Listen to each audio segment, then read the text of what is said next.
Hello students, welcome to my channel literature Gyan. हमने शुरू किया हुआ था देवनागरी लिपि। आज हम इसे कंप्लीट करेंगे। देवनागरी लिपि का विकास 9वीं सदी से अब तक के नागरी लिपि के विकास पर अभी तक कोई विस्तृत कार्य प्रकाश में नहीं आया। इसका विकास हिंदी भाषा में देखा जा सकता है। फारसी, मराठी, गुजराती तथा अंग्रेजी भाषा की ध्वनियों ने भी नागरी लिपि को प्रभावित किया है। नागरी लिपि के इस लगभग 1000 वर्षों के जीवन काल में यूं तो प्राय सभी अक्षरों में न्यूनाधिक अर्थात बहुत कम परिवर्तन हुए, किंतु इन परिवर्तनों के अतिरिक्त कुछ उल्लेख्य बातें नागरी लिपि में आई हैं। प्रथम है, सबसे महत्वपूर्ण बात है फारसी लिपि का प्रभाव। नागरी में नुक्ते या बिंदु का प्रयोग फारसी लिपि का ही प्रभाव है, क्योंकि इसके अनेक वर्ण चिन्ह बिंदु के कारण ही अलग अलग हैं। पहले नागरी में ऐसा कोई अंतर नहीं था, किंतु फारसी के प्रभाव से कुछ परंपरागत और नवागत ध्वनियों के लिए नागरी में भी कुछ नुक्तों का प्रयोग होने लगा, जैसे ड, ड के पैर में बिंदी, ढ, ढ के पैर में बिंदी, क और क के पैर में बिंदी हुई, ख, ख के पैर में बिंदी, ग, ग के पैर में बिंदी, ज के पैर में बिंदी, फ और फ के पैर में बिंदी। द्वितीय है, नागरी लिपि पर कुछ प्रभाव मराठी लिपि का भी पड़ा है। तृतीय है, नागरी लेखन में पहले केवल 1 पाई या 2 पाई का प्रयोग होता था। अंग्रेजी विराम चिन्हों के प्रभाव से पूर्ण विराम को छोड़कर शेष सभी चिन्ह अंग्रेजी में प्रयुक्त होने लगे। अब तो पूर्ण विराम के स्थान पर पाई का प्रयोग न होकर अंग्रेजी की तरह बिंदु का प्रयोग भी करते हैं।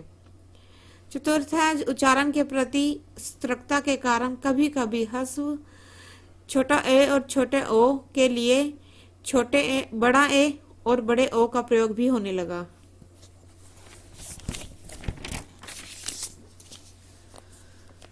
पंचम है, अंग्रेजी में पूर्ण प्रचार के बाद ऑफिस, कॉलेज जैसे शब्दों में बड़ा आ को स्पष्ट लिखने के लिए नागरी लिपि में इस प्रकार से आ का प्रयोग होने लगा है।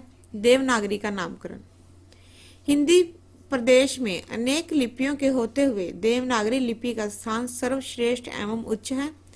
देवनागरी लिपि के नामकरण के संबंध में भाषा वैज्ञानिकों के बीच भिन्नता है, इसलिए इस लिपि के नामकरण के संबंध में विभिन्न मत मिलते हैं। प्रथम है, देवताओं ने इस लिपि का निर्माण किया, इसलिए इसका नाम देवनागरी पड़ा। द्वितीय, इस लिपि के प्रचार प्रसार में नागर ब्राह्मणों का विशेष योगदान रहा, इसलिए इसका नाम देवनागरी पड़ा। तृतीय, इसका प्रचार प्रसार नगर में हुआ, इसलिए इसका नाम देवनागरी पड़ा। चतुर्थ, काशी को देवनगर के नाम से भी पुकारा जाता है। देवनगर अर्थात काशी में प्रयुक्त होने के कारण यह लिपि देवनागरी कहलाई। पंचम, कुछ विद्वान इसकी उत्पत्ति बौद्ध ग्रंथ ललित विस्तार की नागलिपि से मानते हैं। छठा, तांत्रिक ग्रंथों में कुछ चिन्ह बनते हैं जिनको देवनागर कहते थे। नागरी के अनेक अक्षर इन चिन्हों से मिलते जुलते लगने के कारण इस लिपि को देवनागरी कहने लगे। सप्तम, प्राचीन काल में पाटलिपुत्र को नागर तथा पाटलिपुत्र के सम्राट चंद्रगुप्त को देव कहते थे। इन दोनों के नाम पर नागरी लिपि को देवनागरी कहकर पुकारा जाने लगा। अष्टम, इस लिपि का प्रयोग देव भाषा संस्कृत लिखने में हुआ है, इसलिए इसे देवनागरी नाम से संबोधित किया गया है। वर्तमान नागरी लिपि का विकास प्राचीन नागरी से हुआ है। इसमें देव शब्द इस प्रकार जुड़ गया जैसे संस्कृत को देव भाषा या देववाणी कहते हैं।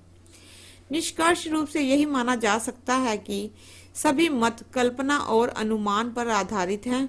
इन मतों के अतिरिक्त और भी मत दिए गए हैं, परंतु आज तक किसी भी मत पर सहमति नहीं बन पाई। भाषा वैज्ञानिक इस लिपि